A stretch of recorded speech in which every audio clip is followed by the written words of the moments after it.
get started. Let's meet our starting lineups. Beginning with the Blue Greens of Duluth FC. Starting in goal, wearing 00, Ben Wilhelm. 19 on the defensive line is Joey Gustafson. Playing up top, 26, John Harkin. 13 on the back line, Daniel Hedstrom. In the middle, wearing 18, Mulipe Kieta. Defender 11, Logan Kittleson. Number 4, a defender, James Benzies. A defender, 29, Gunnar O'Neill Sengbush. 14 on the wing, Nico Ryleth. And rounding out the defender number 2, Brandon Stemweedle. And rounding out the starters for Duluth FC on the midfield, 23, Johnny Winter. Duluth head coach is Kyle Bacchus. Gentlemen, welcome. And now the starting lineup for your hometown, FC Minneapolis City Lions. Wearing 21 in goal, Chris Madsen. A midfielder, number 8, James Brent.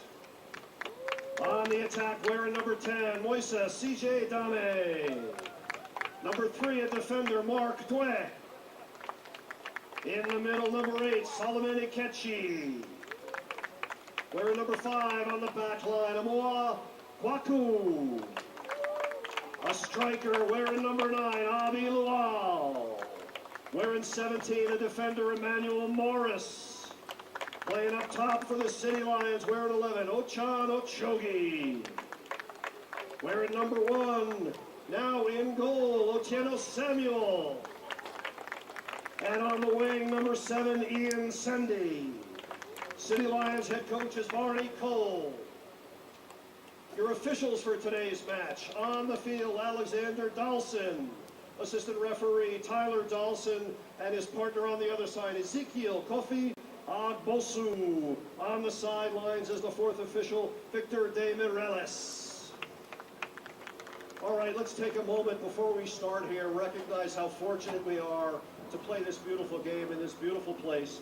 Let's take a moment and honor this great country as we face our nation's flag, courtesy of the Music Association of Minnetonka Youth Choir leading us in our national anthem. Caps, please.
Beautiful. That's the youth choir from the Music Association of Minnetonka under the leadership of nationally recognized music educator Cynthia Bate Bradford. Cynthia, to your crew, thank you. Pleasure to have you here.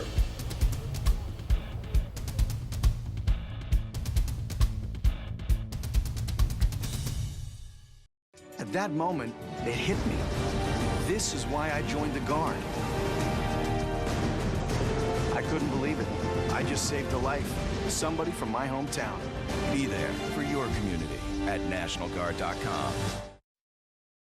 Hey, good afternoon, everyone, and thanks for joining us. This is a special feature of ParkTV as part of the coverage of the FC Minneapolis City Lions professional football club. We're able to feature one of the great footballers of this team, captain and an important contributor, and his name is Ian Sendy. Ian, welcome. Thank you, Greg. We're glad to have you here today. Can you tell me, as we get started here and get to know you a little bit better, when did you become first interested in football? Well, that was a way back in Africa when I was still a little boy, and my friends took me to a game. They needed a goalkeeper, and I found out I was fast enough, and that's how I, got so interested in the game, and I began playing. Yeah. And so, can you fill us in at the different levels you've played at during your life? Well, when I began playing, I was playing for the community team then, and I think I was a little below 10. Then by about 12 years, I began playing with the Bull Sports Club in the city of Kampala in Uganda. Then I was there for about 1-2 years before moving on to play with another club in the neighboring city. I think that is the Good News FC. And my coach then was Mwanguzi Willis. Then I moved on to play with my school team, which is Makerere College School, one of the best schools in my country. From then, I came back to rejoin the Bull Sports Club, but this time around they had changed their name to National Sports Academy, and that was when I was about 18 years, and I had an opportunity to begin playing with them in the second division, and that was such a very competitive level for me, and I was a little bit young, but I managed to compete really well. So by the following year, we had great players in the team, so we managed to be promoted to the first division. So we moved on to play on the first division, and that very year we also played in the most prestigious, competition in the country, which is the Bell Uganda, competition, locally called as Kakungulu. And our club, when I was the captain, in 2010, was the first club in the district history to win at the district level, to win the championship. That was my first major accolade as a player, and it was such a great feeling for me to be as a captain and also to be part of the team that won. I had opportunities, to play with my country.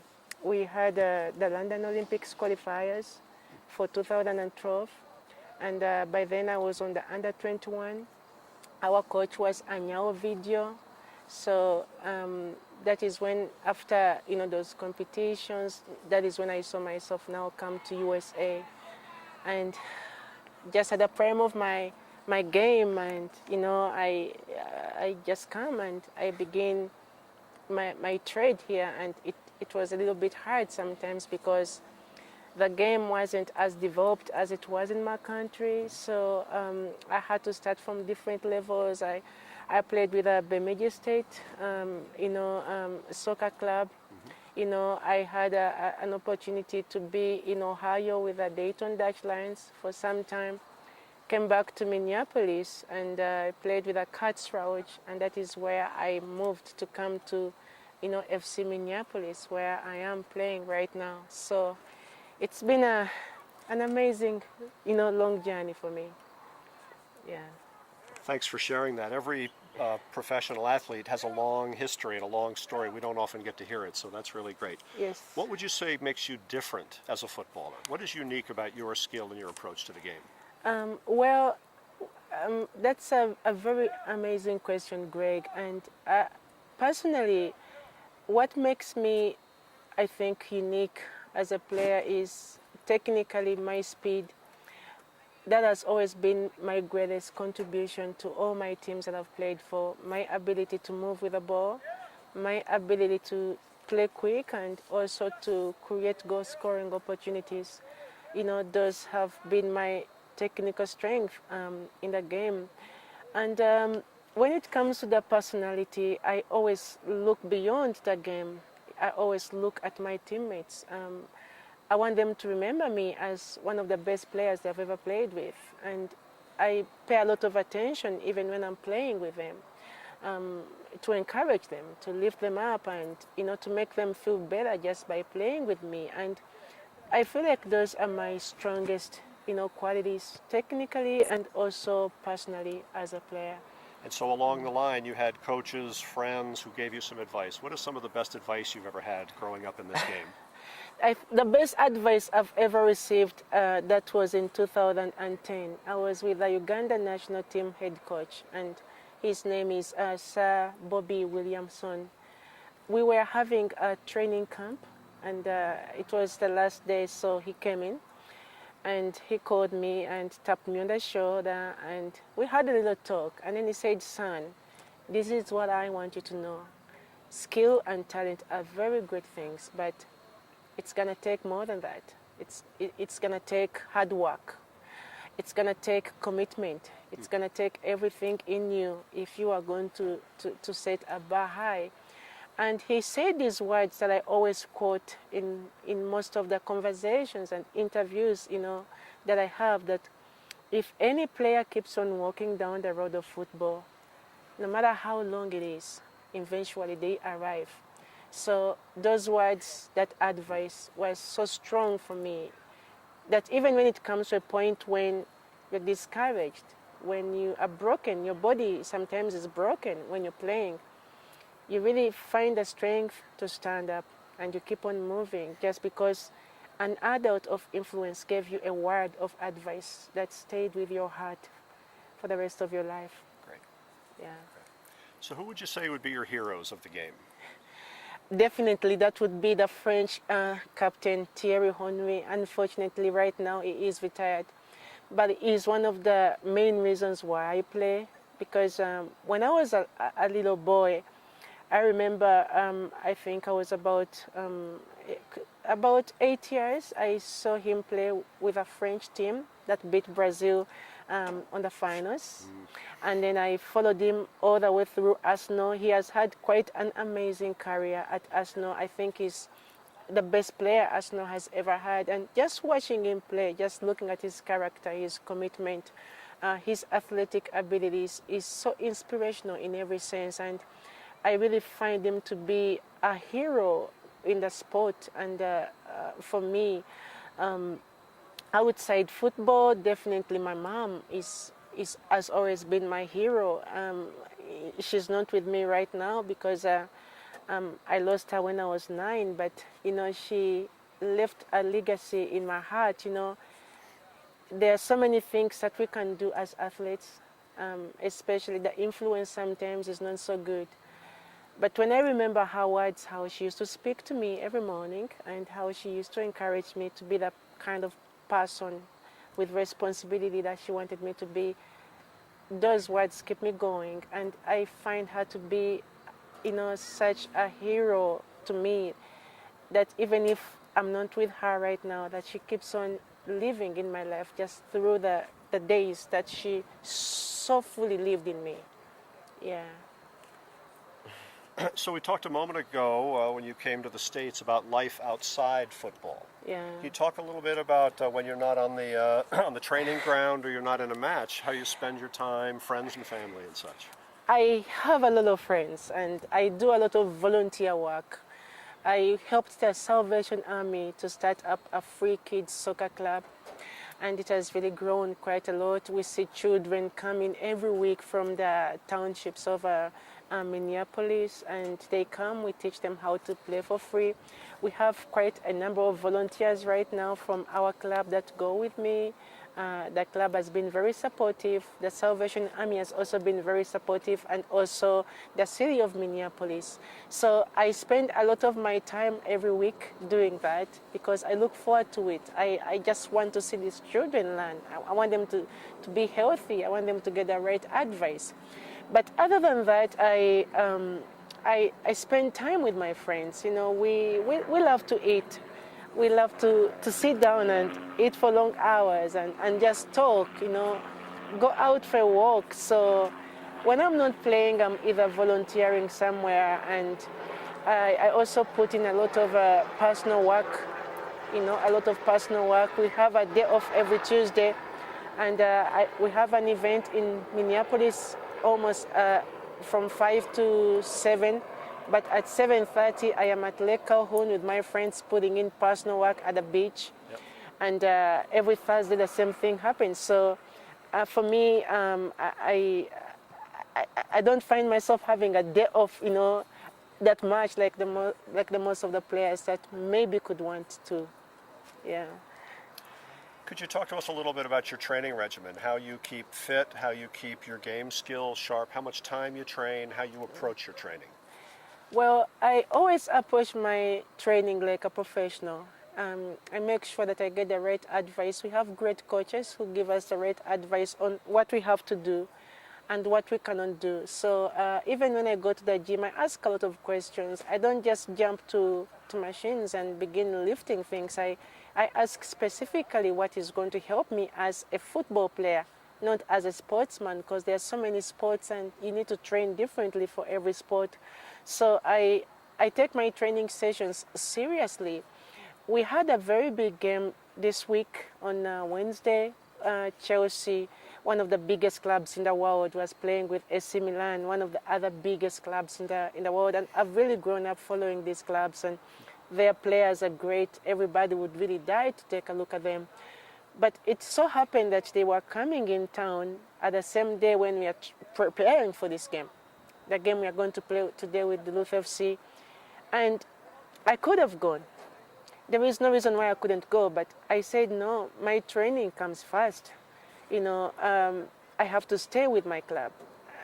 As much as I want to go watch Chelsea, I have to stay with my club. I have to train with my club because my game is equally important. So for me, I really approach my training with seriousness. And I don't get ready for games, but I try to stay ready because it's difficult to get ready for a game, but it's easier to maintain your level of fitness.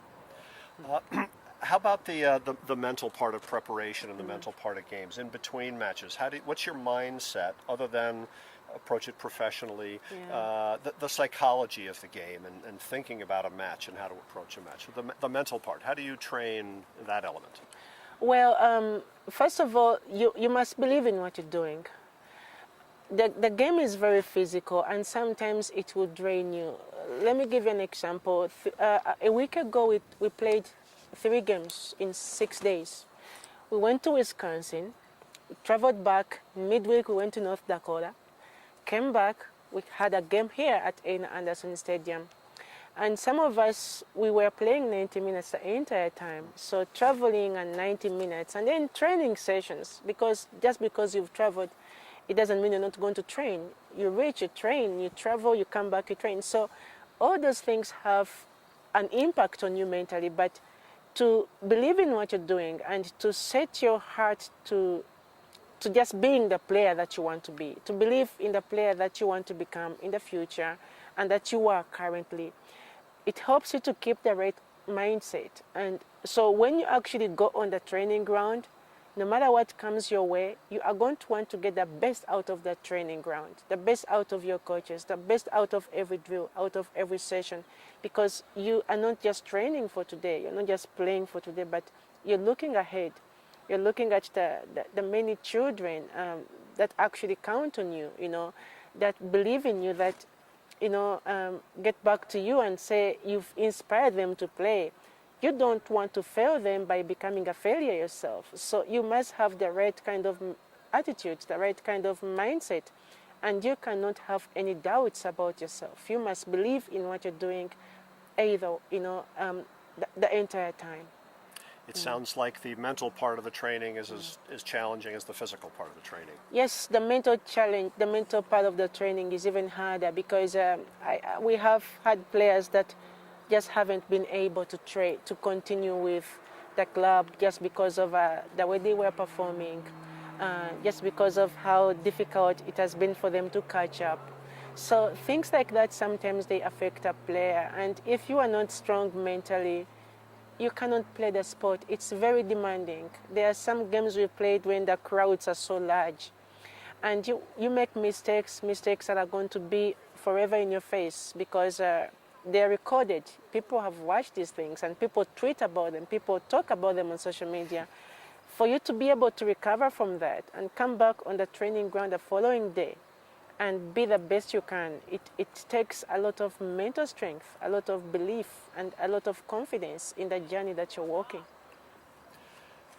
So let's turn our attention to the current season. It's been a Yeah. challenging season for the City Lions. Can you Yeah. talk a little bit about what's transpired this season? This season has been like none other, Greg. I would say it's been so emotional. I've never been, in my entire life, I've never had a season like this one.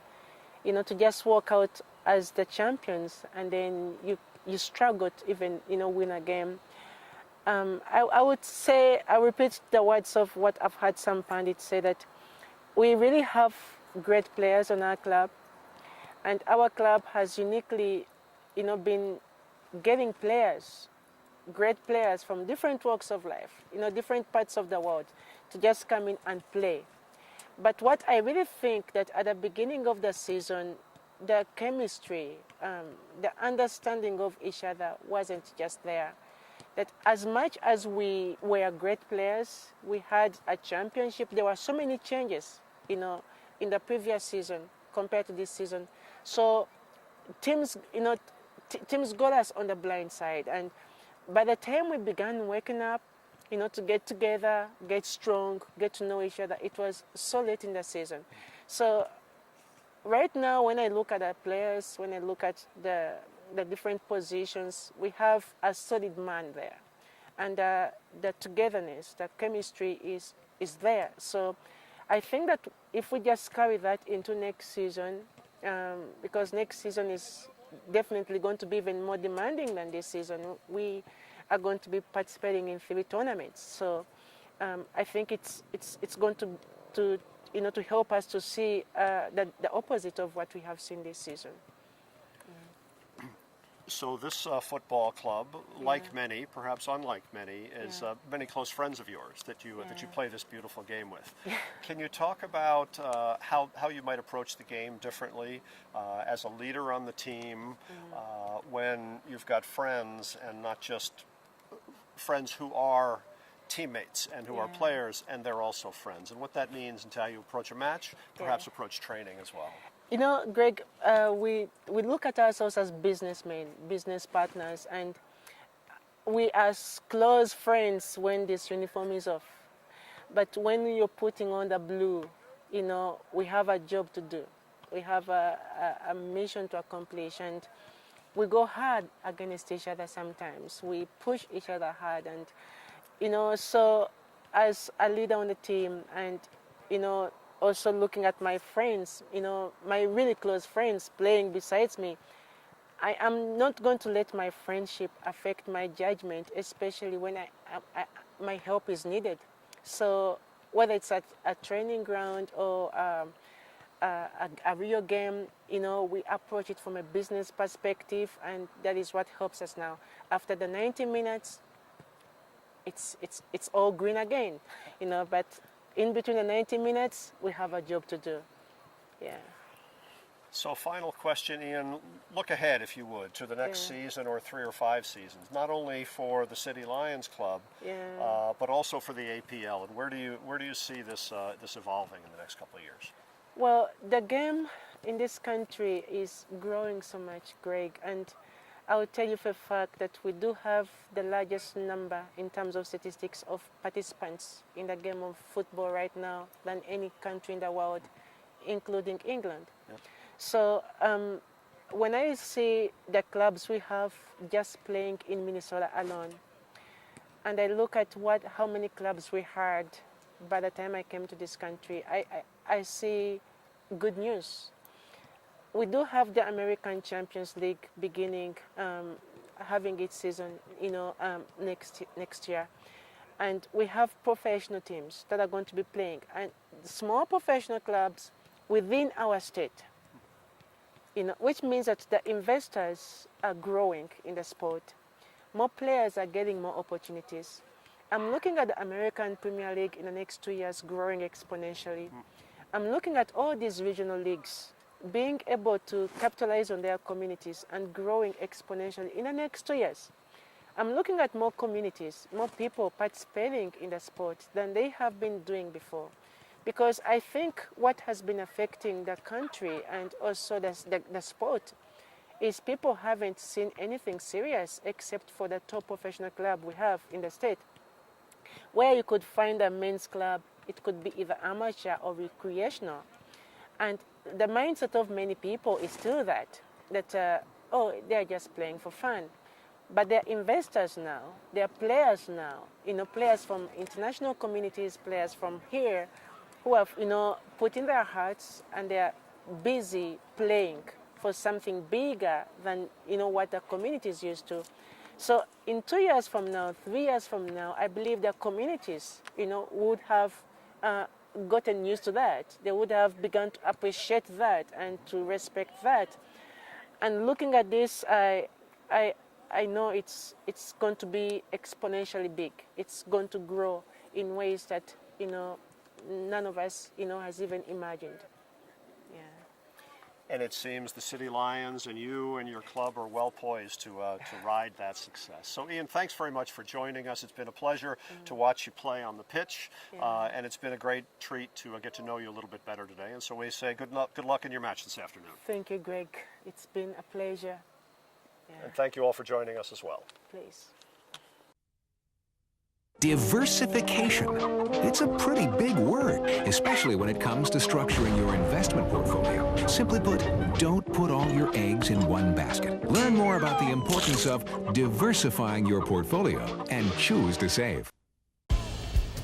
Hey, good evening, everyone, and welcome back to ParkTV's coverage of the FC Minneapolis City Lions Football Club.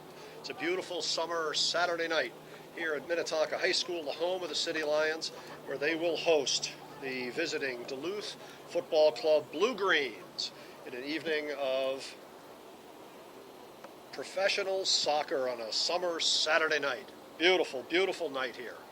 And we're going to have a great match. A couple of photos being taken of the teams before they take the field. And it looks like we're going to get ready to play this beautiful game here.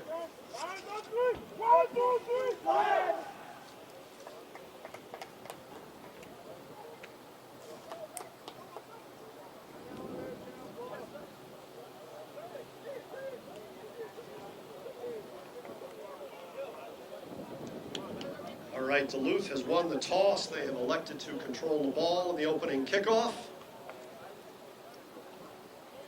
We are all set to go for Saturday night summer American Premier League soccer.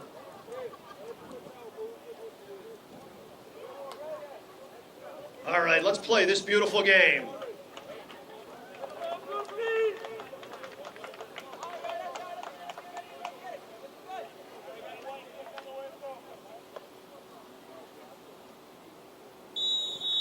And we are underway.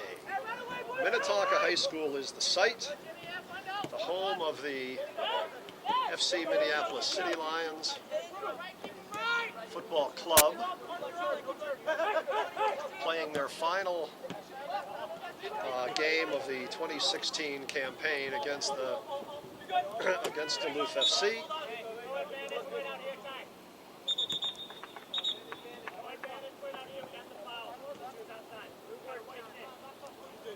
There's a foul whistled on the City Lions.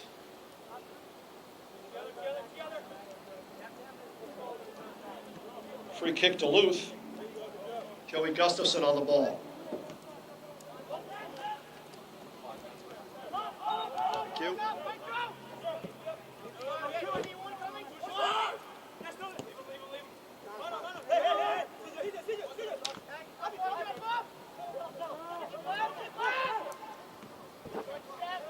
There's a quick stab up the field.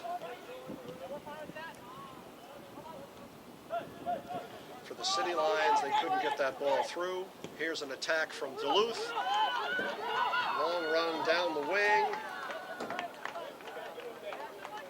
Looking for Johnny Winter. Couldn't control it. Ball goes over to Minneapolis. You can tell by the steep shadows here that we're playing a late afternoon game, evening game.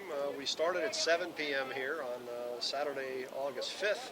It's a beautiful night. Game time temperature in the low 80s. Beautiful night, low humidity. Great night for soccer. and a great location for soccer, too.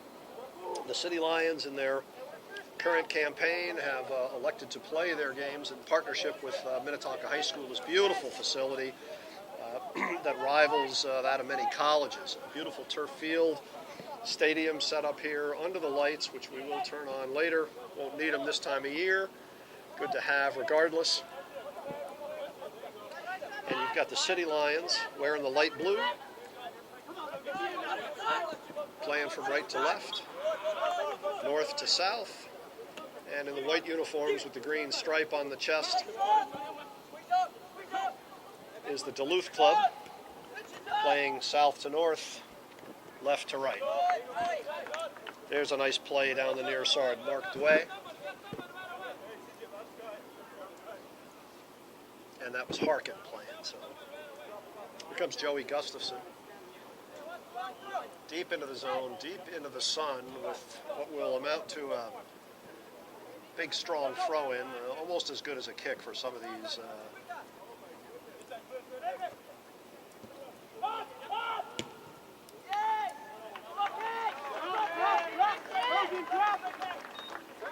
So there's our first shot on goal this evening.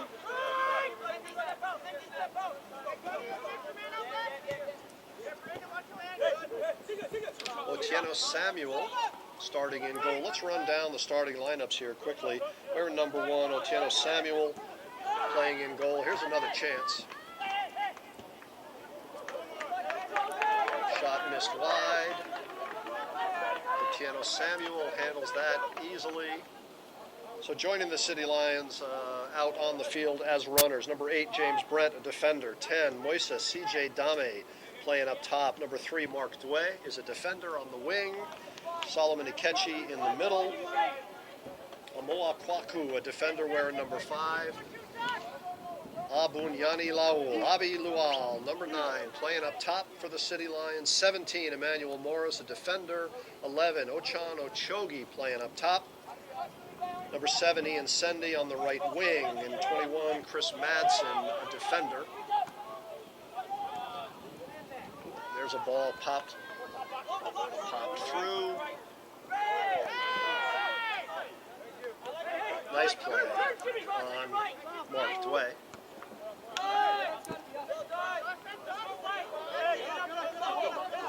So this is professional soccer.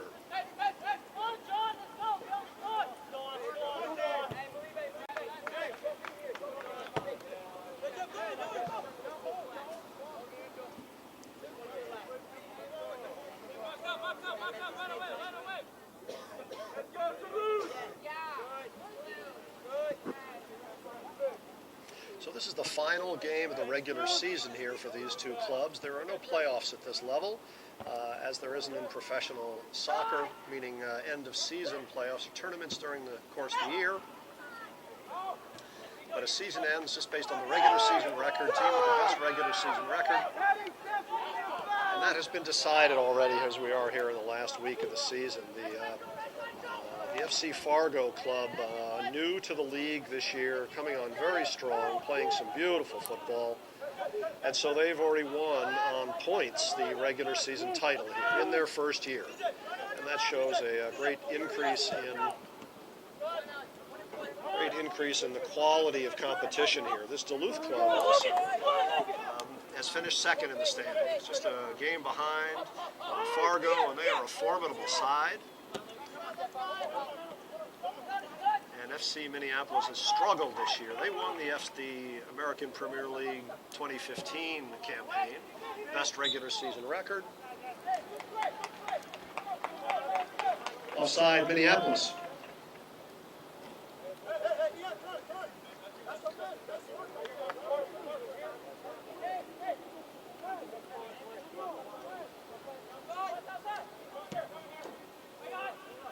There's a dagger up the field. Offside flag is up other end. Ball goes over to blue.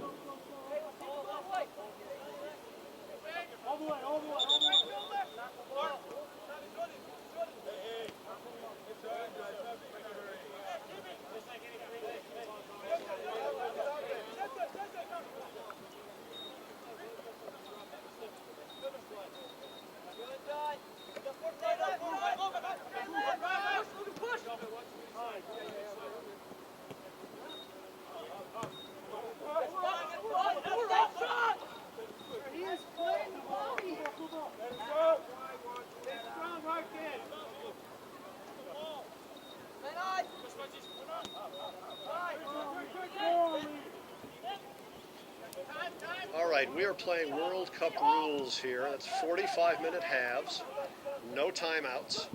Official time is kept on the field. We've got a beautiful scoreboard here at Minnetonka High School. Ooh, there's a shot up the field for Lual. See if he can get to that ball before it crosses the touchline. He saves it deep in the zone, tries to cross it. That'll be a corner kick for Minneapolis.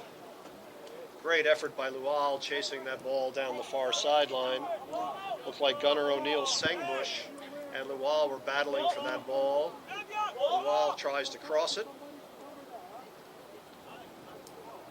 And Sengbush just pushes it over the end line. So 45-minute running halves. No timeouts. Official time is kept on the field. The scoreboard that's showing here is just a guideline.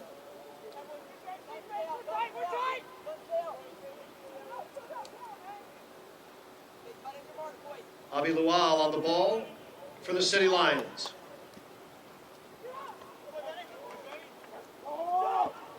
Nice play out by Ben Wilhelm to save a header opportunity.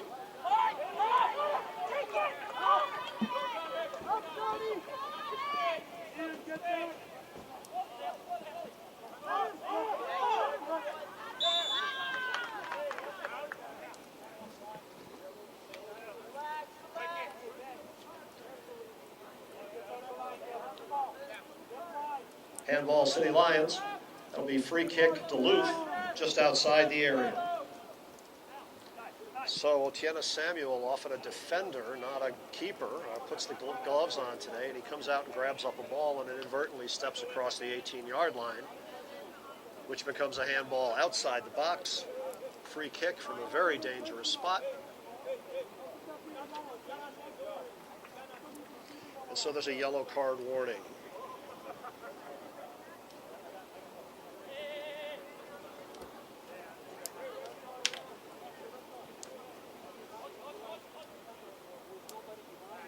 So a yellow card warning assessed against FC Minneapolis number 1, Otiena Samuel for the handball. 7th minute.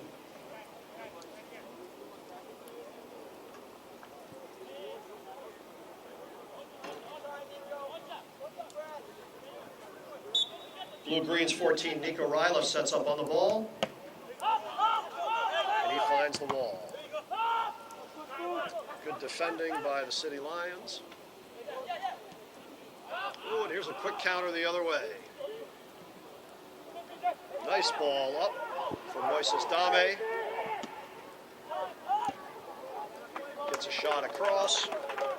Cleared by Logan Kittleson. Looks like he had a good chance there. Ball deflected as he took a shot from Ben Wilhelm and then cleared by Kittleson.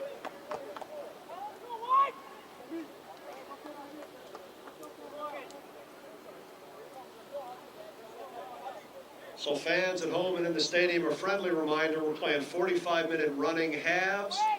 Official time is kept on the field with the official. What you see on the scoreboard is a guideline of where we are in this first half.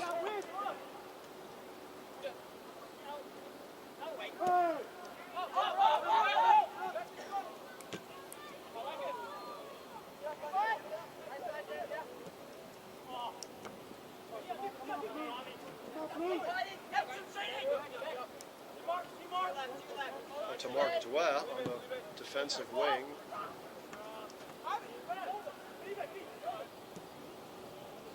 Nice ball up the wing, served up out there for Johnny Winter to run on.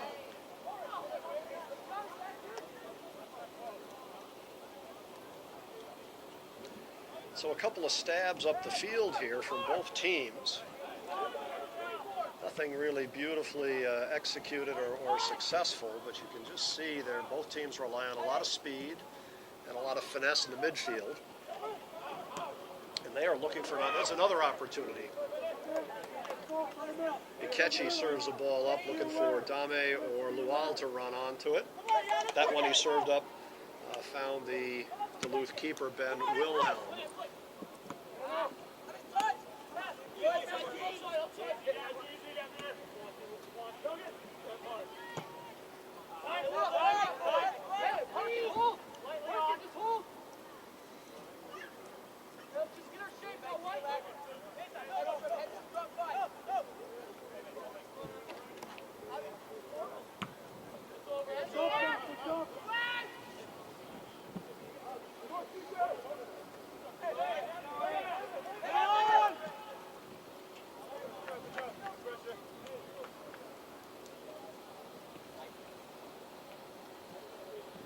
This is the final home match of the season here for the City Lions at Minnetonka High School. It's been a great partnership so far this season, and we look forward to many more down the road. As the final home game, we are pleased to have with us tonight the APL president and vice president.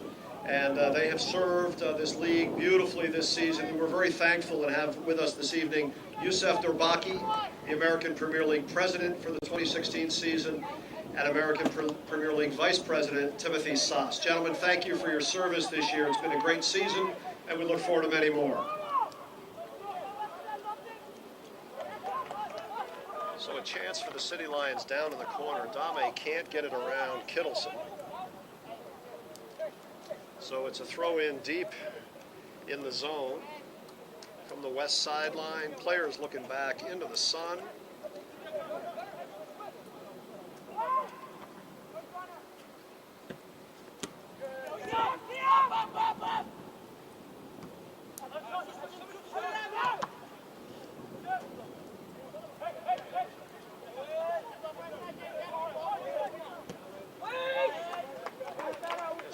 Shot fired 35 yards out, misses wide. Goal kick, Blue Greens.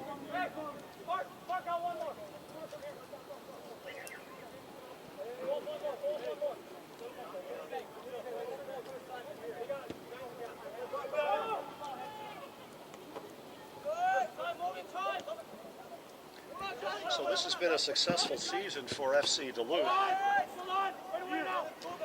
Finishing, it appears, by all indications, second in the standings, just really one loss away from Fargo. Maybe even less than that, a point, I think, away from Fargo in the standings.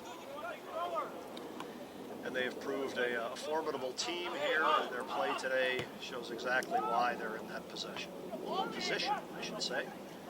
There's a dangerous chance into the box, kind of a soft header. John Harkin running on the ball, Otiena Samuel. And so we've got an official's timeout here for injury.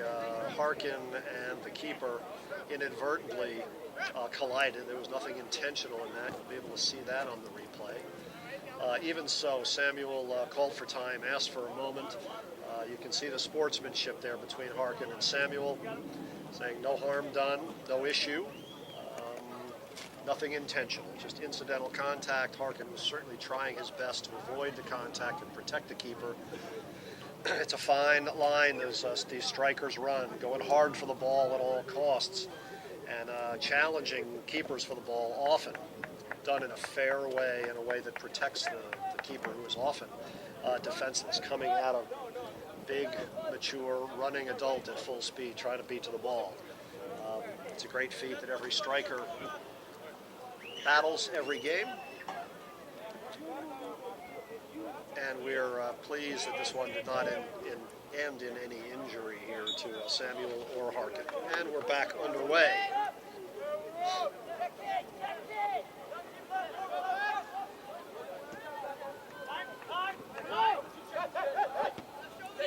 Here's one ball out to the wing to Sendy. Plays it back to Mark Dwet. Chogi sends one ahead. Deflected out of bounds. Blue throw in.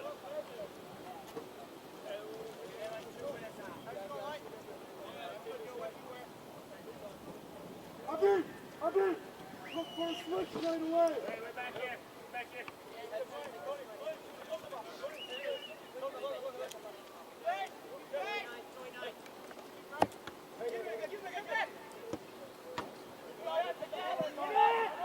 So James Brent gets to that throw in, turns and fires into a crowd. That ball gets pushed aside by the Blue Greens. Here's another try for Mark Dwet on the throw in.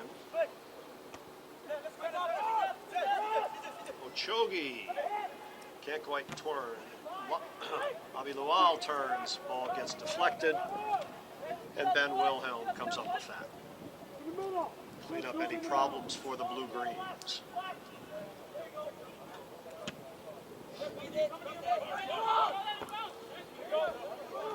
So As I mentioned, official time will be kept on the field, so stoppages will be added. Oh, here's a chance. Oh. Deflected off of Wilhelm, off of Luau, I think that is. And here's Ian Sendy with a chance to Ochogi, battling in the middle. Ball way up high over to Sendy.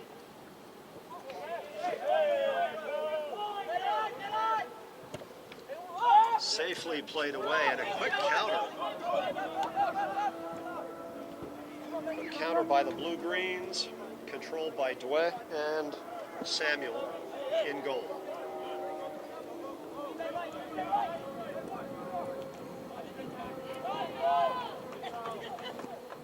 A couple of bodies hit the dirt here after 50-50 plays. Those are clean plays. In each case, a player gets the ball first and the player goes down with incidental contact second.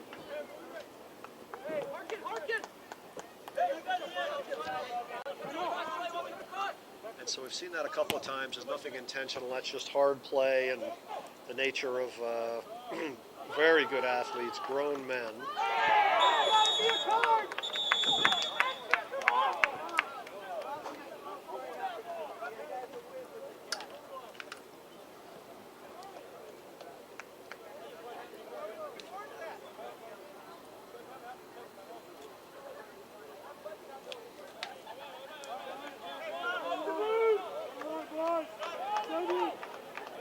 Yellow card warning assessed against City Lions 21, Chris Madsen, in the 17th minute. So there was some incidental contact. It looked like Harkin had a chance for a break there. It did not look like an intentional play, just feet flailing, two guys trying to get in position. They just connected feet. They called the foul, rightly so. Harkin went down and was denied an opportunity. And so this will be a Blue Greens free kick from about 28 yards out.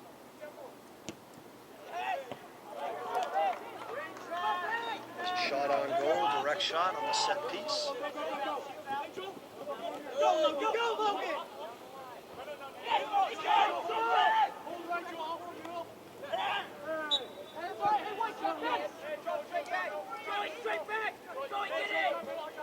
Foul call on Duluth. Free kick Minneapolis.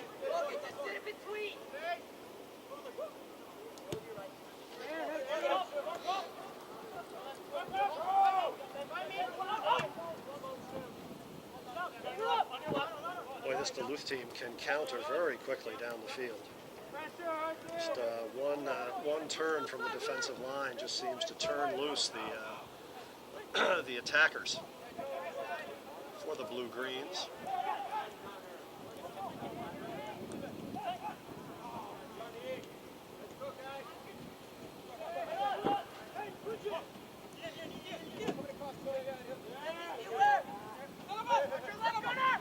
Samuel looking to launch the ball up, looking for Luau. Correction, that was Ochogi going up that time.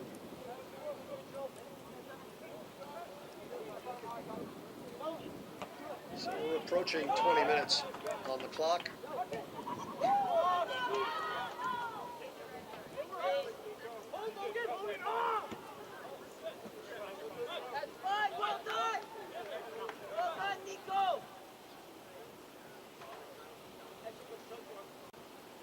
So we're playing modified World Cup rules here.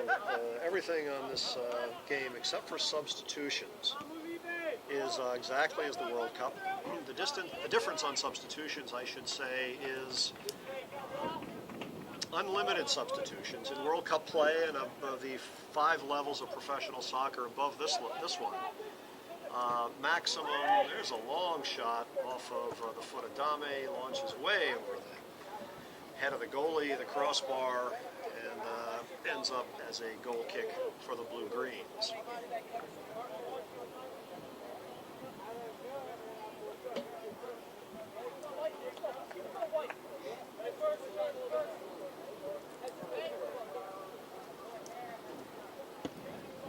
There's Ben Wilhelm on the free kick there.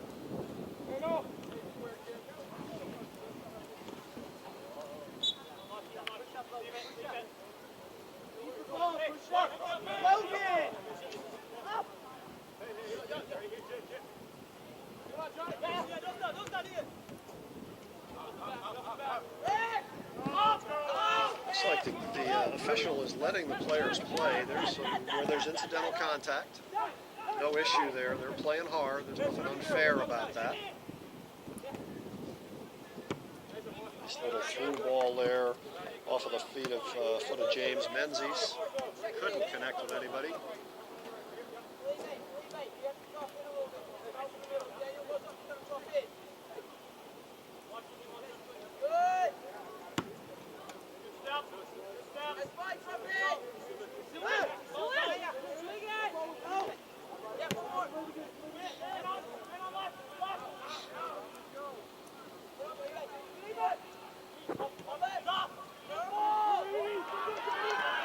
Here's Harkin with a chance.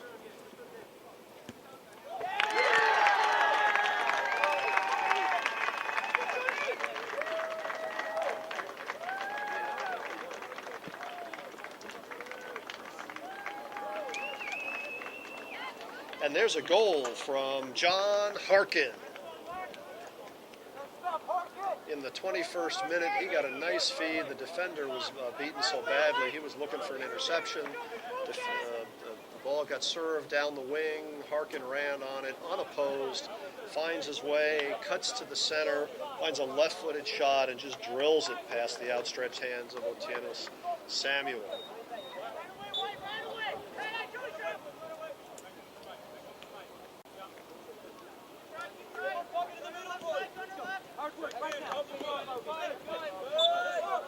Scoring for Duluth FC in the 21st minute is 26, John Harkin. All right, so Duluth has broken drawn first blood here, we should say. Looks like the City Lions will get some chances.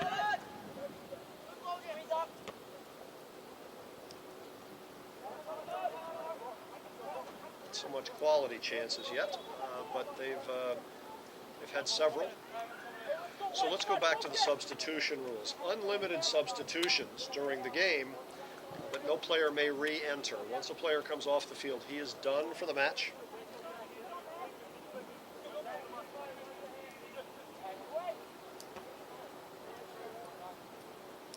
And so that gives many more reserve players a chance to get onto the pitch, play a few minutes here and there.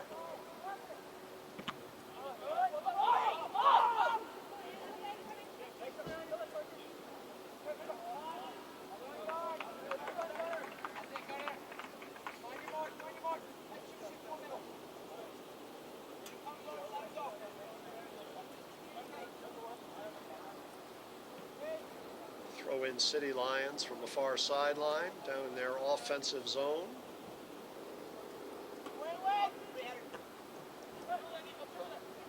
Comes Johnny Winter.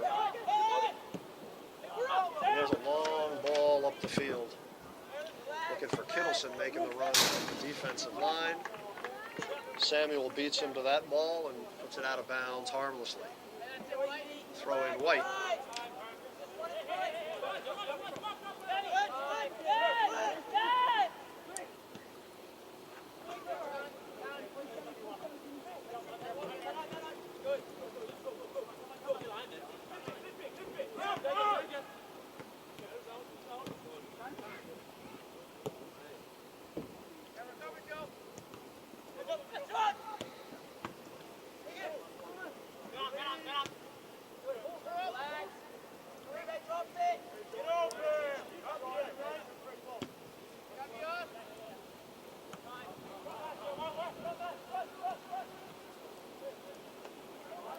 So both these defensive lines look very solid. It's really hard to penetrate. One misplay there on the part of City Lions on the wing led to the open break by Harkin and the lone goal so far in this first half. Looks like some substitutions coming here for Duluth.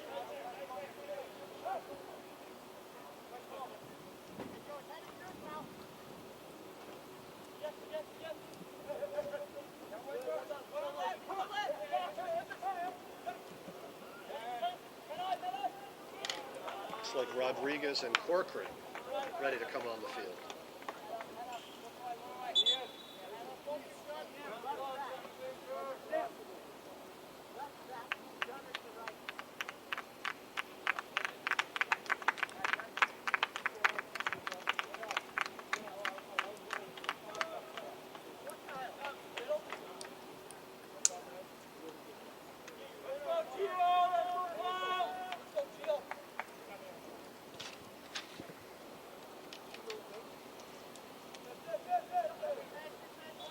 So our first substitutions here.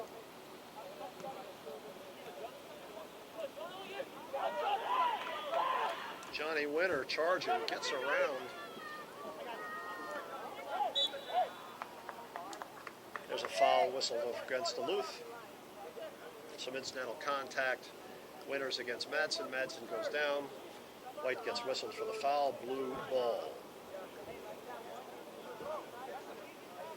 Joining the action a moment ago for the Duluth FC is number 8, Tom Corcoran, along with number 10, Gio Rodriguez, stepping on for Kittleson and Menzies.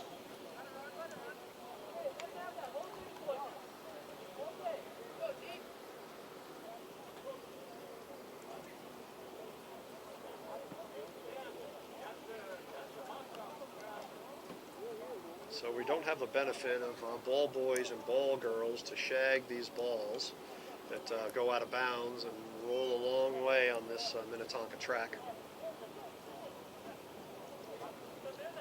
And so that delays the game a little bit as these grown men can move this ball a long way without much touch and much effort. There's a nice ball up on the wing for Mark Dway.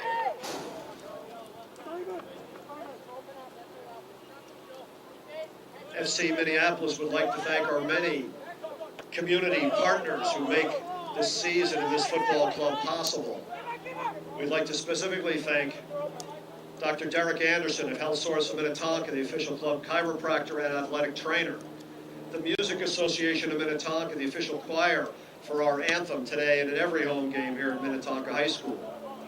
The Lower Town Group is our official photographer, and they do a great job both for social media needs as well as documenting the game. IT Climax provides official web software and ASP support to the club.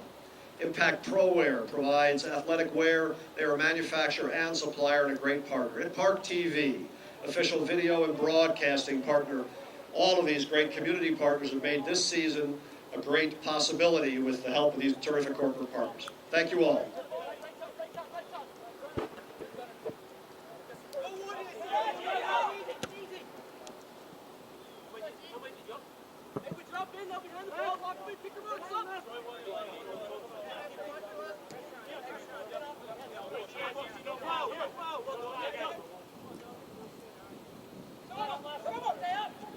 Ketchy making a charge up the middle, looking for Lual or Dame to get the ball through. Can't quite make it there.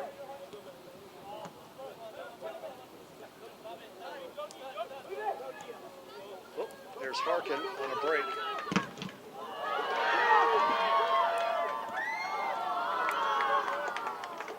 So there's a chance for Harkin. We'll count that as a shot on goal.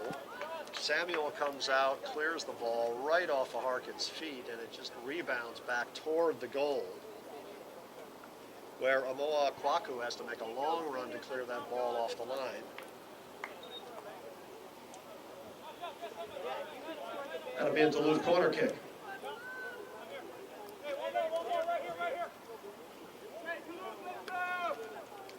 All right, looking into the sun in front of the goal, always dangerous. And Samuel comes up, rises above the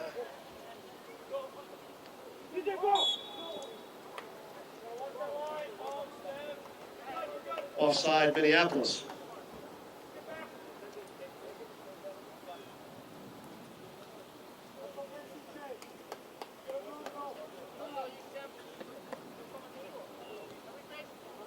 So the Duluth squad scored first in the 21st minute, a beautiful goal, an open break virtually by John Harkin. A little defensive contest there toward the end, but he found a way to get a clean shot off. There's Kita.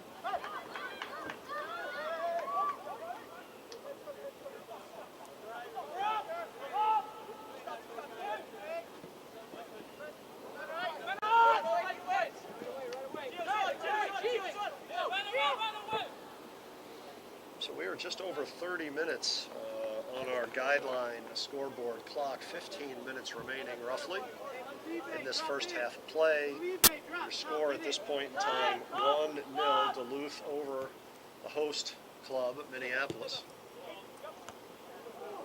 There's Samuel with a nice chance to break up a threat right into the box. Nice throw in, finds its way in between players, and he comes out and clears that ball nicely.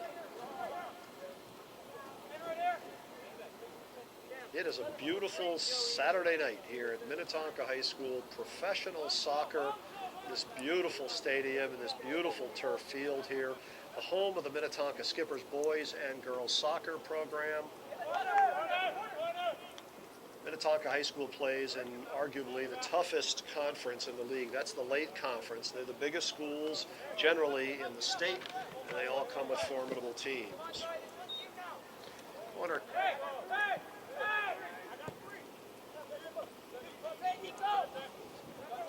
Duluth corner from Gio Rodriguez gets drilled right into the chest of Otieno Samuel. No threat there.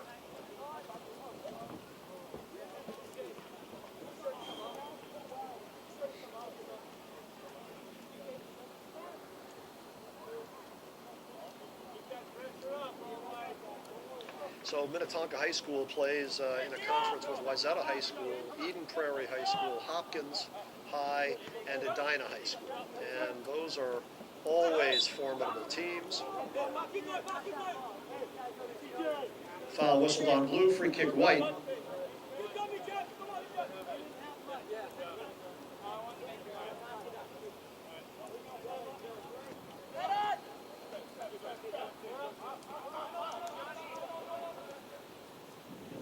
That conference has had finalists in the state tournament for something like 12 out of 13 years.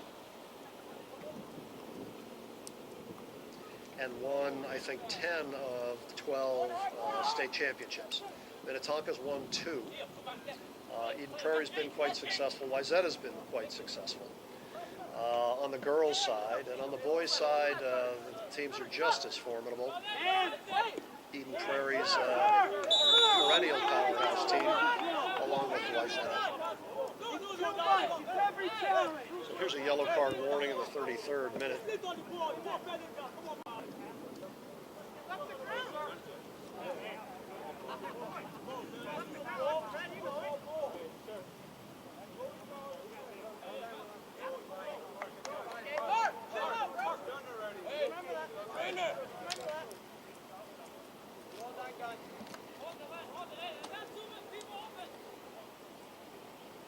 So free kick white after the yellow card assessed to the City Lions in the 33rd minute. Play number 3, Mark Dwight. Here's Gio Rodriguez on the ball.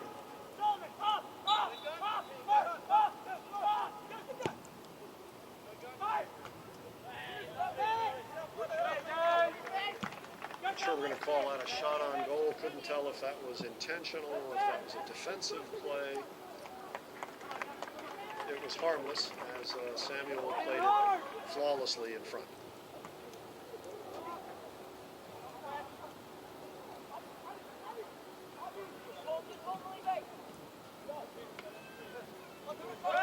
There's a chance. Ball to Dame. Can't quite control it. It's tipped off by his defender, goes out of bounds. Blue throw in. We're at roughly 10 minutes remaining in our first half of action.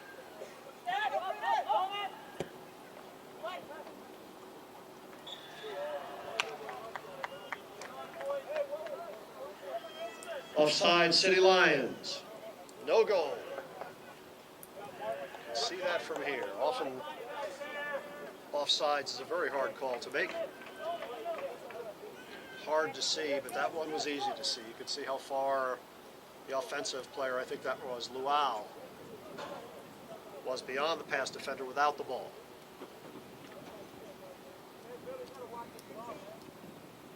Ben Wilhelm.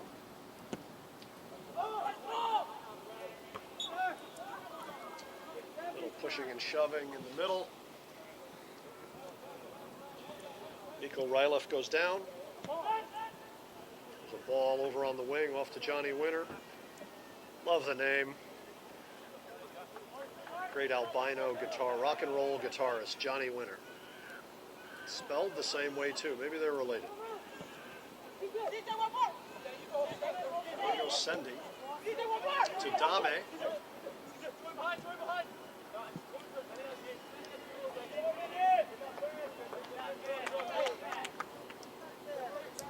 Wilhelm cleans up that little ball into the box, sending his team upfield for a big punt here.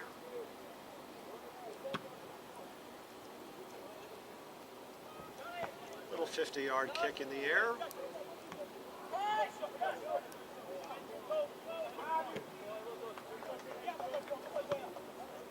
Here's Lowell and Hedstrom. Hedstrom is a big strapping lad and beat Lowell to the ball on that one. Puts it out of bounds harmlessly. Blue throw-in. So we're inside the final 10 minutes here.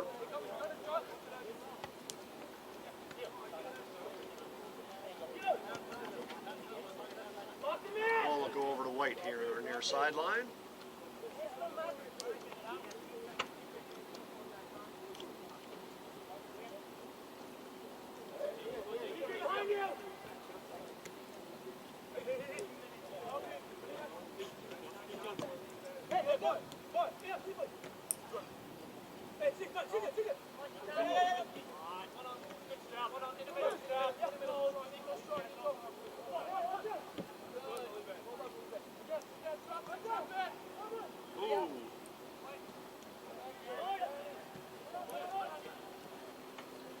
Both these defensive lines are solid.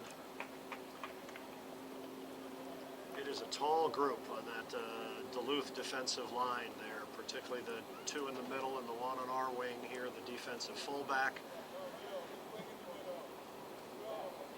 Big physical presences, great poise, great skill, making it a very hard thing for any striker to get past. Here's Rodriguez up the wing.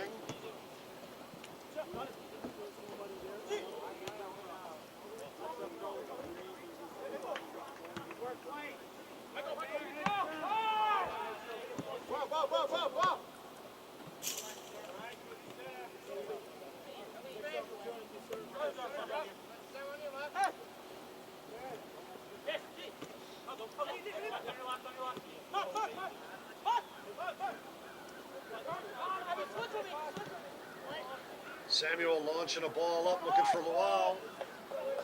Looks like Kittleson beat him to the ball. That was Sengbush puts that ball.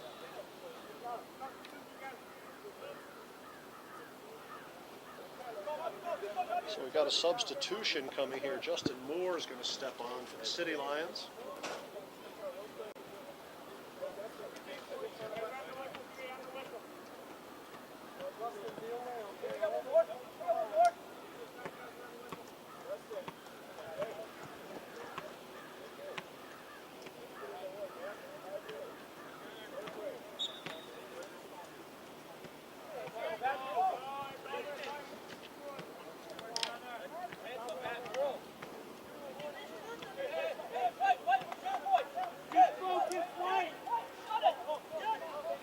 Stepping onto the field for FC Minneapolis is number 12, Justin Moore, in place of Ochogi.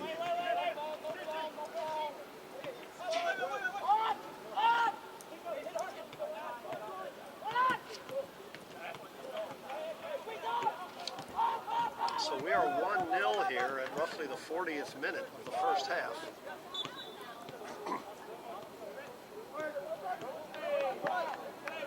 Only goal of the first half scored by the Duluth FC, and that was John Harkin in the 21st minute.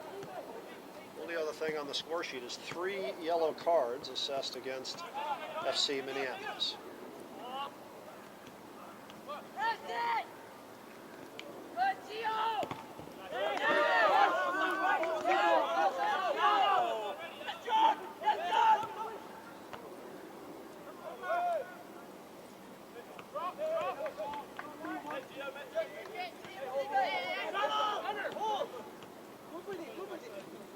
All right, here's a counterattack.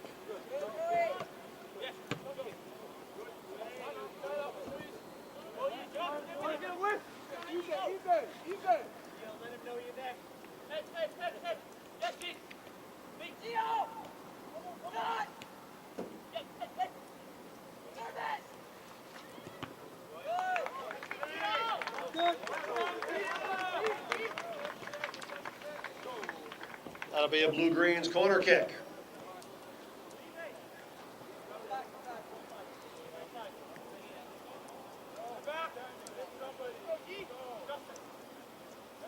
Rodriguez on the restart for Duluth.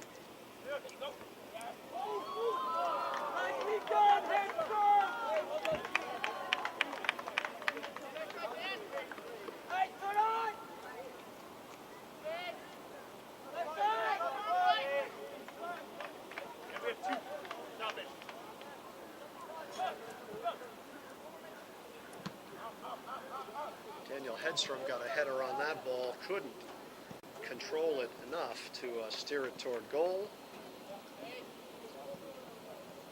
And so that corner kick was not really much of a threat. So our final minutes here.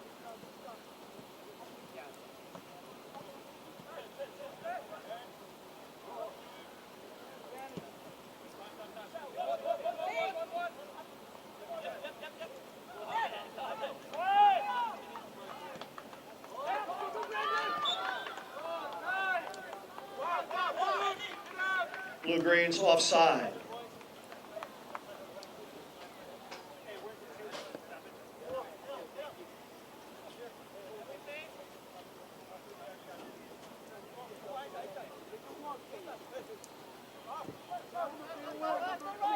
We'll have 2 minutes of extra time. We have reached the 45-minute mark on the officials' watch, plus 2 minutes of extra time.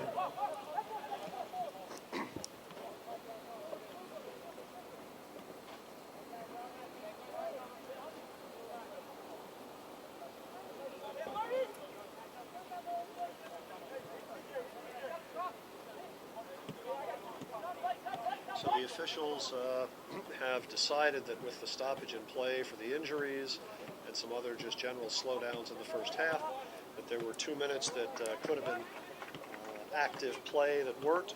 Part of that was the potential injury here to Otieno Samuel after the collision with Harkin. No harm, he was fine, stayed in the game. Harkin did what we expect strikers to do, the gentlemanly thing, and check onto the opposing keeper, say nothing intentional, sorry, hope you're okay, let's play. Ooh, there's Moises Dame with a chance. All by himself in there, really. Oh, and he gets dispossessed.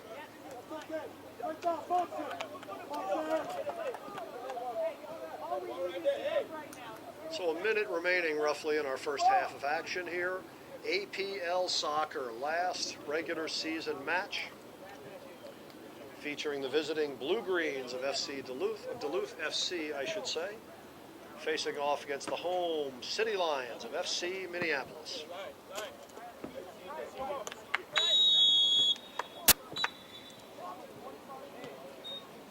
And there's your halftime whistle.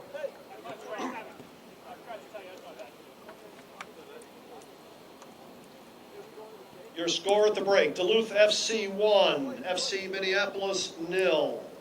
The lone goal scored in the 21st minute by 26 John Harkin of Duluth. Only other thing on the score sheet in the first half is 3 yellow cards assessed against City Lions. And so we'll take a short break here, about a 10-minute break, and we'll be back with our second half of action. We'll see you back here shortly.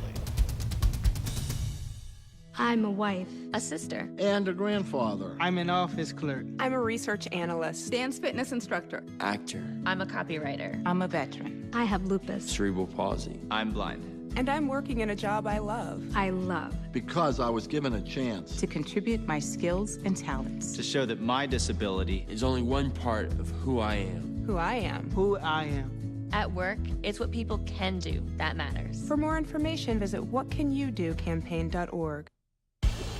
All right, and we're back. We're glad you are back with us here for our second half of our American Premier League summer Saturday night matchup featuring the visiting Duluth FC Blue Greens facing off against the hometown FC Minneapolis City Lions. We are starting our second half of action here in just a moment. The score is 1-0 in favor of Duluth at the break. Teams have switched sides.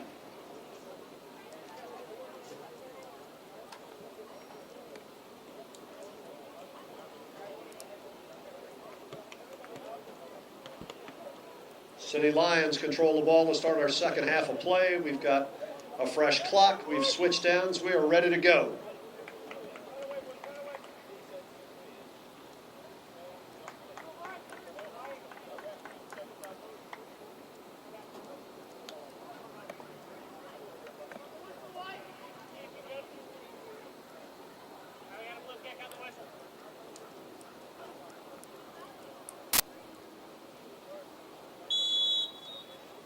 We are underway.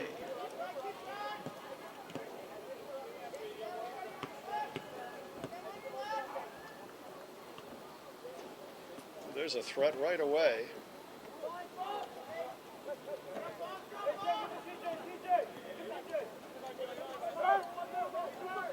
Nico Ryloff makes a charge down the right-hand sideline. Gets a shot off. One hopper to Tiana Samuel. Shot on goal for White. No real threat.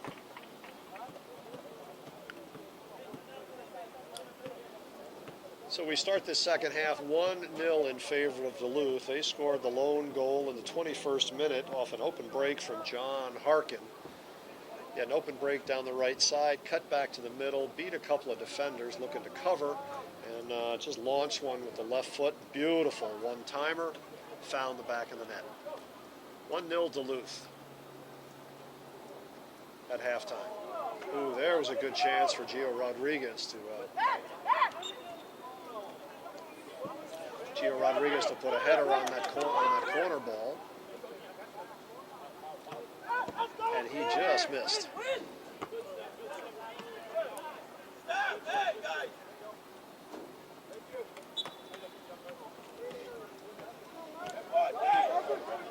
Offside White.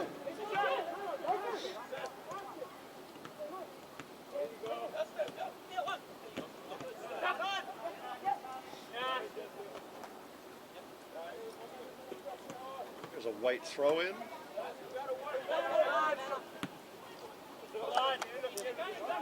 So American Premier League soccer is the entry level of professional soccer. These players are compensated in a modest way. It's not anything they can earn a living at. And they're aspiring to move up the ranks, see if they can catch a coach's eye, catch a scout's eye, maybe get some good film, something like that. Johnny Winter takes a chance, pulls the ball back to his foot at the 18, launches one with the left foot, and it goes over. Goal kick, Minneapolis.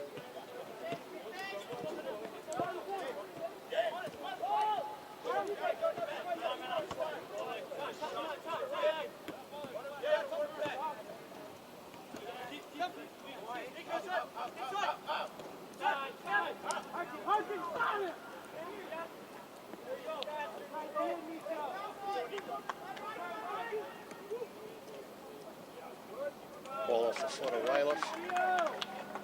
Too far from charging Harkin. So that seems to be the strategy, certainly for Duluth, and they're having some fair degree of success, is penetrate up the field, keep the ball on the feet of Ryloff perhaps, or 18, Uligbe Kita, and see if they can just get a through ball up to Harkin or one of the wings running on the ball. They've had some success doing that and have converted once in that play. City Lions are trying the same thing. They just haven't been successful really getting that ball through. There's another one. There's Johnny Winter there. No goal, offside, flag is up. There was just a vintage, there's Rodriguez penetrates up the field, the midfield. Looks for Winter, making a run, serves the ball to him. That one was just offside.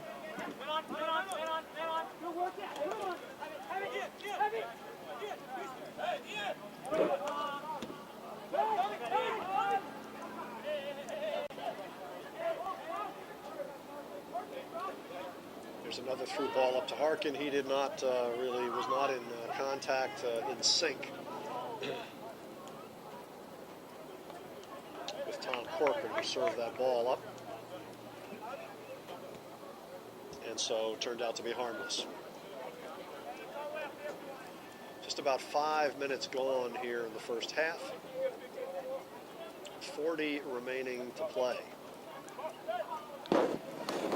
Again, a reminder, we're playing 45-minute running halves, World Cup rules.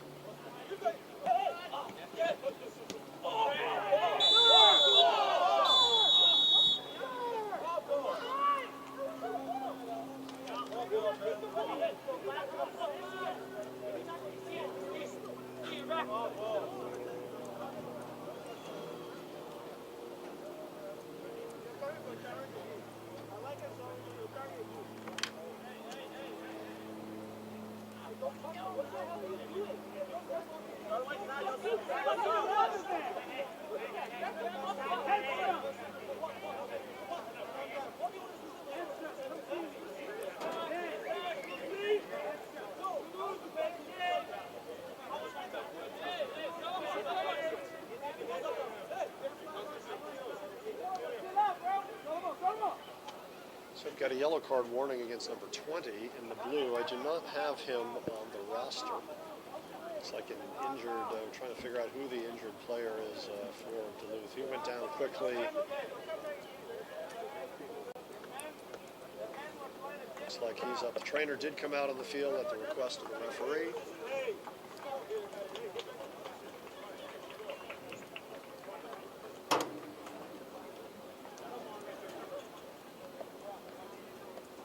So that was Brandon Stemweedle that went down up front. He is complaining to the official. Should have been a red card. He is not happy. He stepped off the field to compose himself and to get his fitness back. Looks like he had a tweaked ankle and tweaked knee there. It is hard to tell how much of that was physical frustration, mental frustration versus physical condition there. No question he was injured. See him walking on the field, doesn't look like it's a lingering one. So.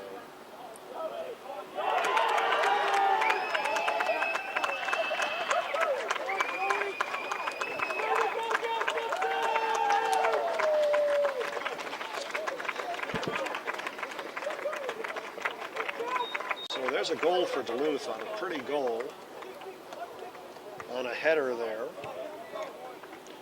by 19, Joey Gustafson.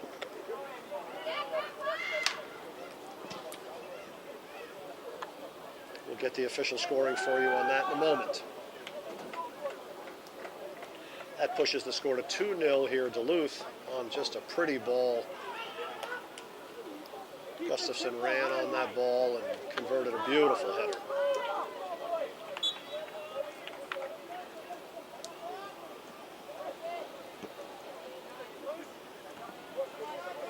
Scoring for the Blue Greens in the 51st minute, 19, Joey Gustafson. A nice header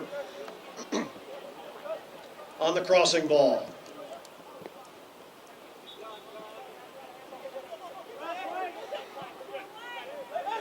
So a little frustration after that card. Frustration on the part of the Duluth club. Offside City Lions. They thought that was a flagrant foul, an intentional foul against Stemweedle. He is back on the field.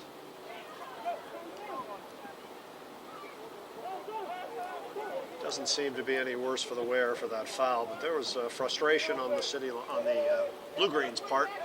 That was a little flagrant, a little unnecessary, a little intentional. Can never really tell intention at full speed here for these great athletes. And their frustration turned around within a minute to be a goal scored off the header of Joey Gustafson. So I think their frustrations are vindicated here. They got the ball, they got a foul, they got a yellow card, and they got a goal out of it. So any frustrations they felt seems to be have alleviated at this point in time. And so here's a free kick, Blue Greens.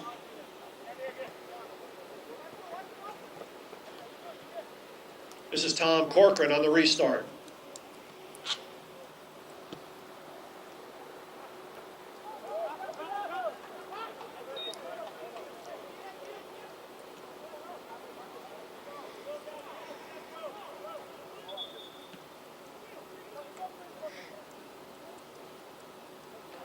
Moises Dame making a run down the line. Ooh, trying to get the ball through to Lual. Can't quite get it. Gustafson gets in the way of that. Boy, he is an imposing figure. There's a long shot from Dame that sails over. Goal kick, Duluth. So we are 10 minutes in. We started talking about the structure of this league and where it stands in professional soccer in the U.S. There are 5 levels of professional soccer, and this is the lowest, the entry level. This is where a lot of aspiring players look for a chance to play. Some are very skilled players who have careers in other businesses and who just play for the love of the game, not necessarily for a professional opportunity. These are formidable players. Here's a play for Lual.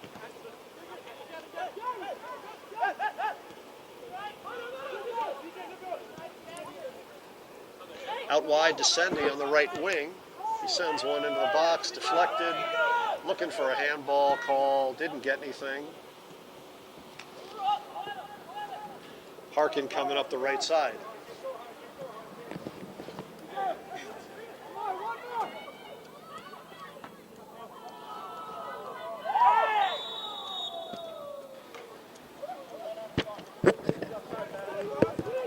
So a lot of action in the box there.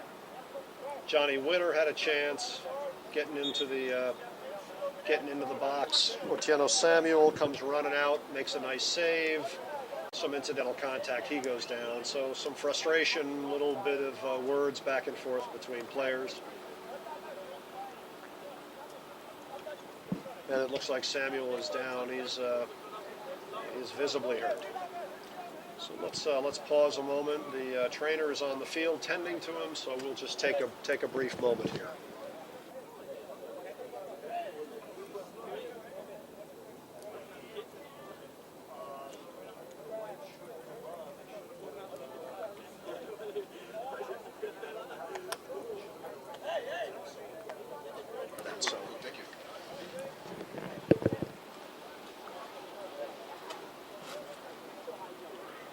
So Samuel is down here, and looks like a significant injury. Did not appear intentional at all. Looks like a knee or an ankle that he's being tended to. So this is time that will be added at the end of regulation time. The clock continues to run. The officials on the field are keeping track of what's going on here.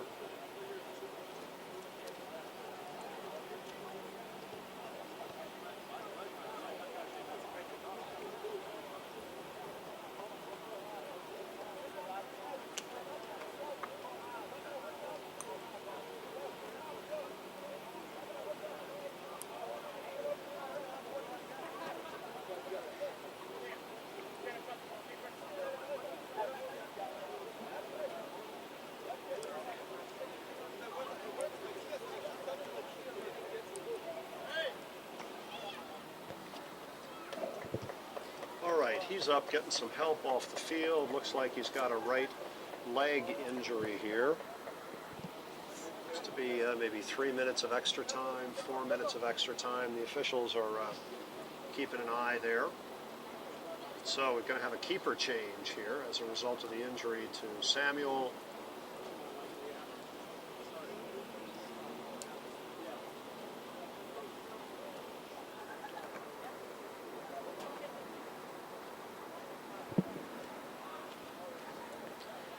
And it looks like defender Chris Madsen, who has played in goal, is going to put the gloves and put the pads on and take the keeper role here.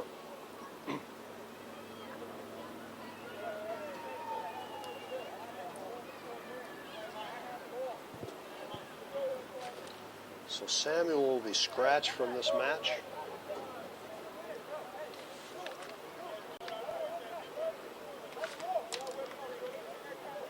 And it looks like 23, Jacob Tote, will step on.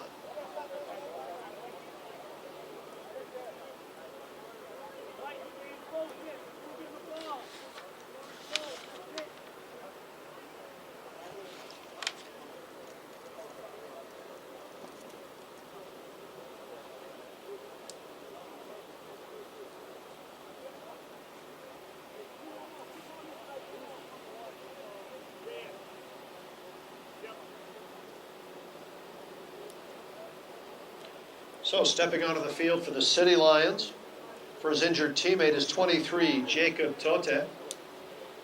In the process, defender Chris Madsen will move to keeper. Tote will take over on that defensive line as Otieno Samuel subs out. So we had a significant delay there, maybe 5 minutes, maybe 6 minutes, something like that.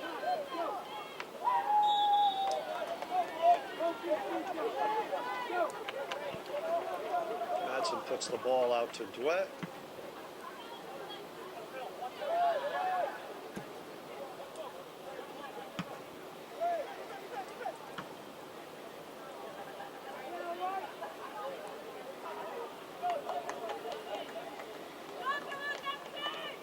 City Lions looking for some rhythm here in the second half that they really haven't been able to put a finger on. So it is 2-0 Duluth here as we are in our 61st minute of play. It was 1-0 Duluth in the 21st minute as John Harkin, confused him with a senator from Iowa, as John Harkin converted on a very nice individual play.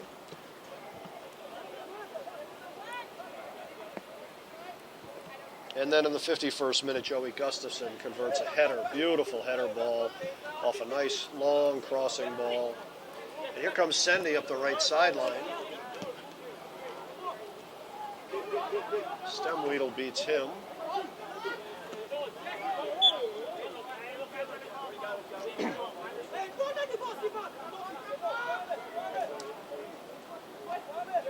Foul white, free kick blue.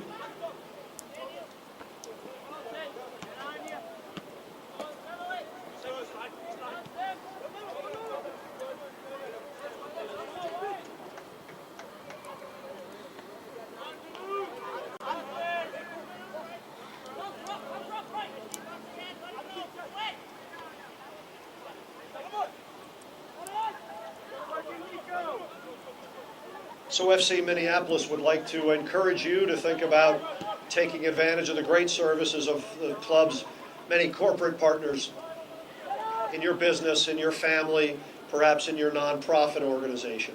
These are great resources that support this club and are available to you in the community. So if you've got chiropractor or athletic training needs, we hope you'll consider Dr. Derek Anderson and Health Source of Minnetonka. The Lower Town Group is a terrific photographer for commercial work, for family work, portraits, senior portraits, wedding portraits, or brochures for your company perhaps, or to shoot an event for perhaps a non-profit group. We hope you'll consider taking advantage of the Lower Town Group, a great corporate partner. The Music Association of Minnetonka official choir for the singing of the anthem here loves to look for opportunities to perform in public, so perhaps they could be of use to you at some event coming up in your world. IT Climax and Impact ProWare. IT Climax for official web and software work, or Impact ProWare for athletic wear, manufacturer and supplier. Terrific partner. And a great broadcast partner in ParkTV. We hope you'll consider all of these great community partners of this great football club that we love so much to help in your community, in your family, perhaps in your church or nonprofit group?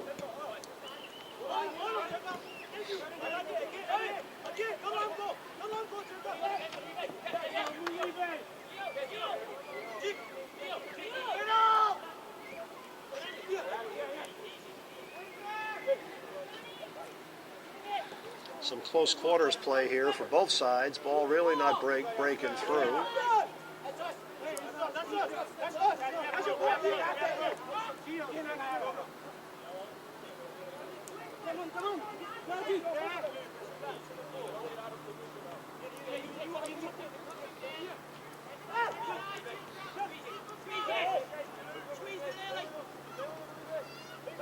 Ooh, nice run there.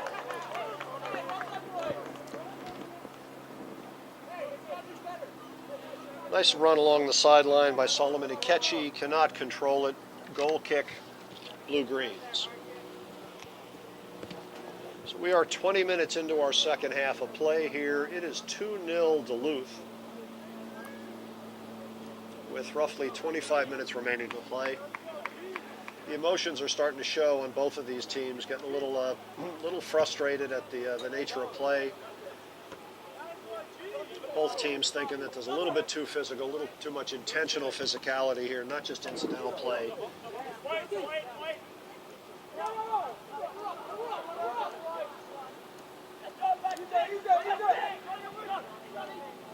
And there's John Harkin playing one-on-one with Emmanuel Morris. Harkin wins that battle. It's a white throw-in. Stemweedle with the throw-in, finds Harkin, plays the ball back to Corcoran. Nice switch fields there, forces the City Lions to realign. Header, Rodriguez is able to keep it there. Oh, he walks around.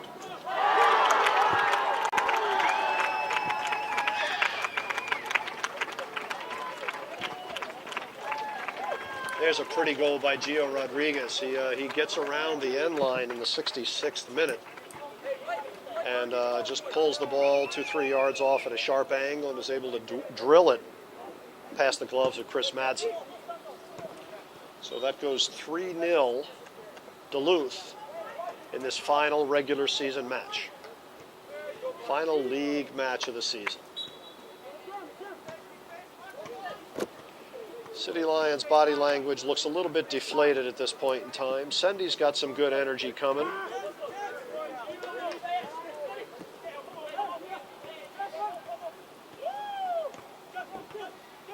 Here's a chance.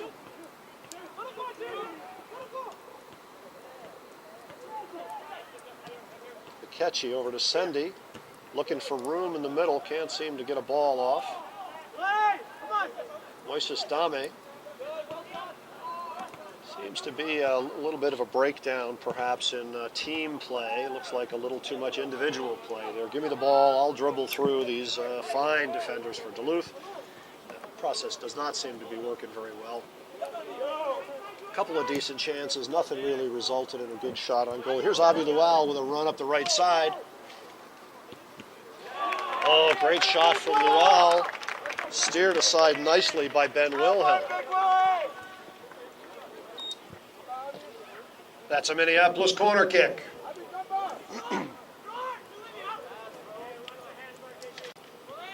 Ian Sendy on the restart. Jacob Tota. Oh, nice diving punch of the ball by Ben Wilhelm.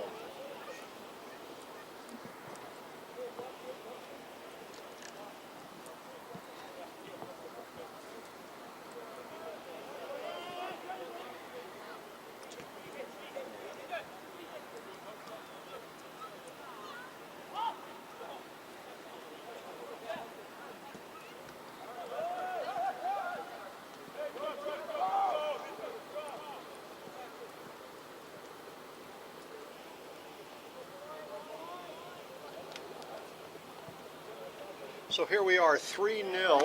Oh, and there's an open break by Rodriguez. One times it right to the hands of Madsen. Nice chance, pulled the trigger early, tried to chip it over his head, couldn't get good enough power on the ball to see that ball across the end line.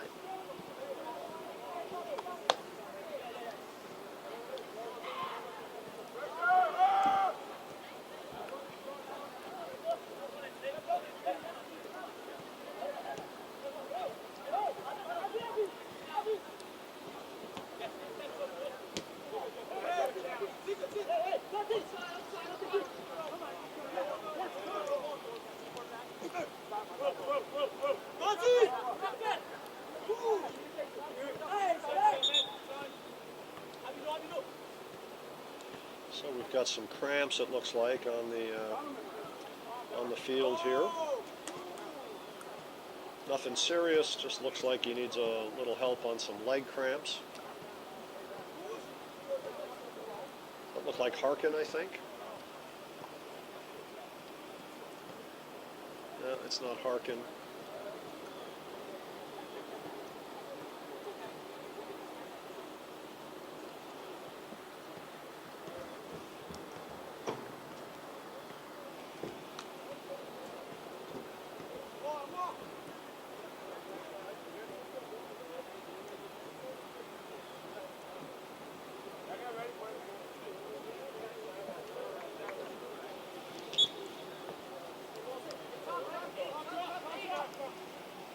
And we're back under play, a little stoppage there, maybe a minute stoppage for the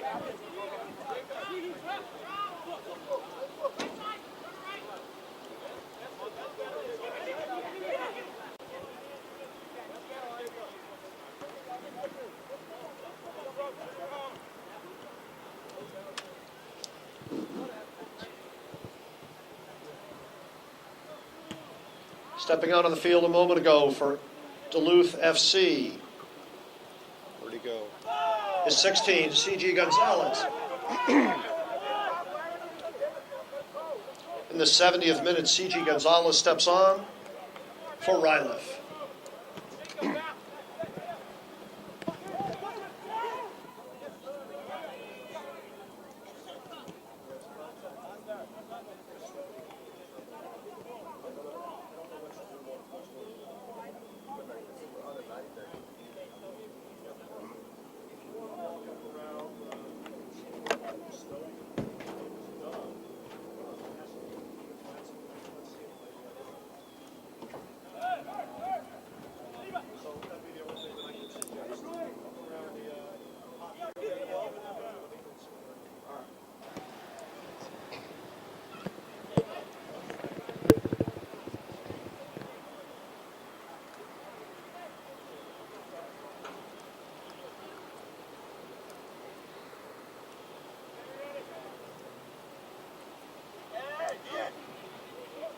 All right, we're inside the final 20 minutes of this match. Offside Duluth.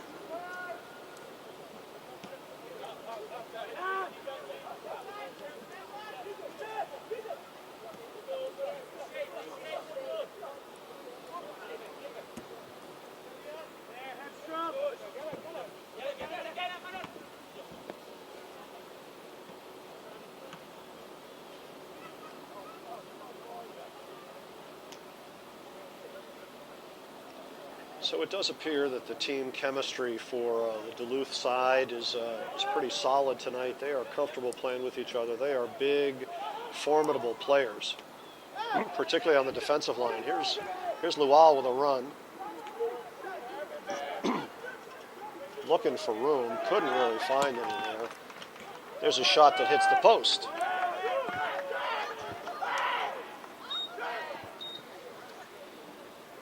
Corner kick, Minneapolis. You can see the actions of the City Lions are getting a little more urgent late in the game here. Mark Dway on the ball for the City Lions.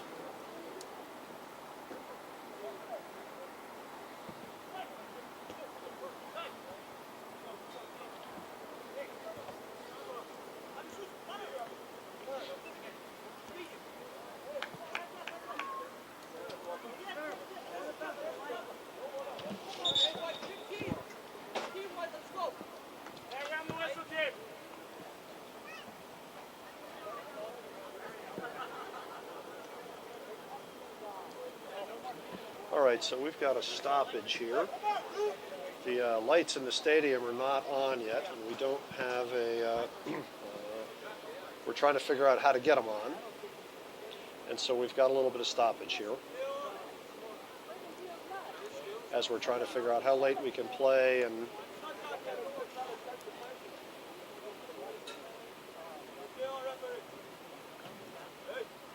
so the officials are concerned primarily for the safety of the players here. We typically at this time of night have the lights on in the field. They are not at this point in time.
And we are back underway.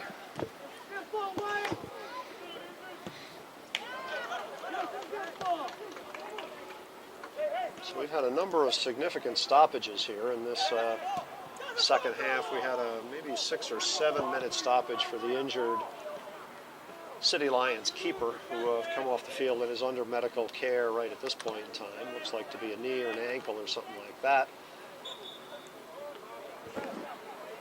We've had a yellow card. We've had a couple of cramps for a couple of players. Could be maybe as much as 5 minutes of extra time. We'll have to wait and see. That's still coming 13, 14 minutes from now. In the meantime, the Blue-Greens of FC Duluth have a commanding lead at this point in time. It is 3-0. They are the second best record in the league.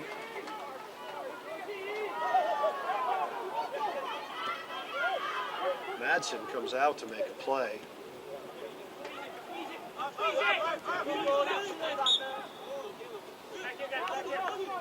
C.G. Rodriguez had a good chance there. Gonzalez, I should say. C.G. Gonzalez had a chance for a break.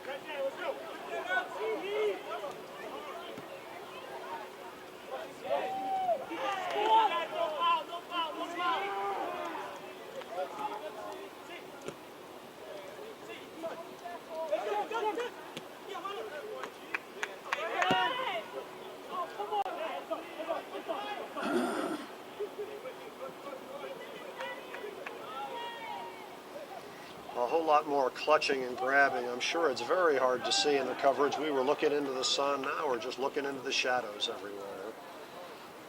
Luckily for this game, it's a big ball. It's easy to see. There's not a lot of injury chance here. We got 12 minutes roughly of regulation time left, plus whatever extra time the officials believe is appropriate.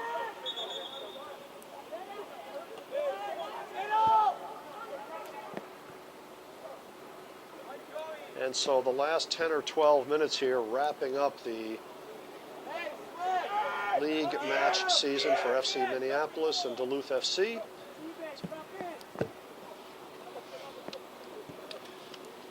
There's a long launch switch of fields. Goes across the sideline. Throw in blue.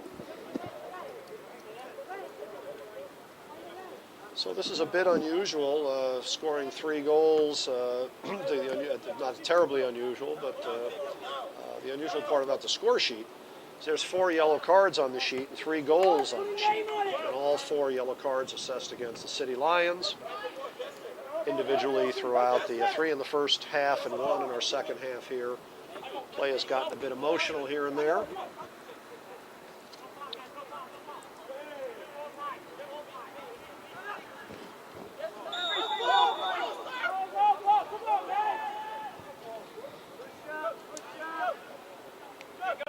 Free kick, White. Gustafson restarts that ball.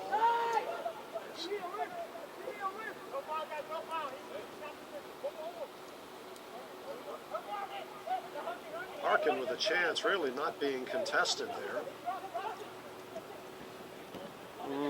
Nice step.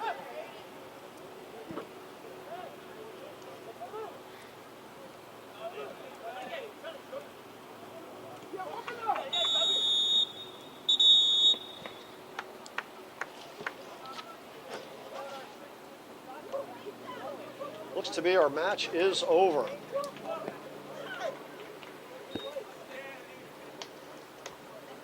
And so there's your final whistle, this final league match of the 2016 season. We've stopped early because of lights, in the interest of player safety, and so this will go in the books as the Duluth FC 3, FC Minneapolis 0.